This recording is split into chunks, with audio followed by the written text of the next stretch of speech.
अव्यवस्था भद्रकर राघवानंद चक्षु चिकित्सालय स्वर्गत डॉक्टर देवेन्द्रनाथ दासकर महान दान गढ़ी उठिथिबा एही चिकित्सालय आज अवहेलार शिकार होइछि।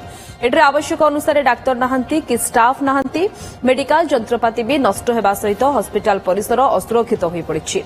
प्रतिदिन भद्रक, बालेश्वर, केन्दुझर, जाजपुर शताधिक रोगी आशा नहीं एठाकू आसुछंती, किंतु चिकित्सालय अव्यवस्था लागि रहिछि।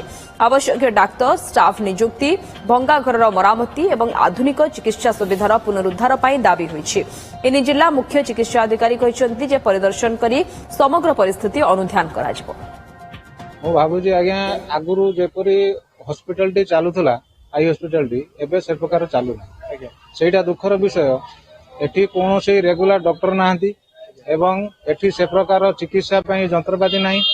आमे जो उद्देश्य रे एठाकू दान करथिलु किंतु से प्रकार आमे एते पॉइंट देखि पारु माने कंप्लेन हला परे मु जाईथिली विजिट पई जाईथिली आगुर भी जाईथिली मु देखि रे आमे ता विषय रे जो तार बाउंडरीटा नाही आउ तार कलर रंग फंग हबो आउ रिपेयर भी हबो सेटा को आमे हमर जे अछंती आरएंडबी को हमर तांकर जे सुपरटेंडेंट इंजीनियर तांको हम चिट्ठी करछु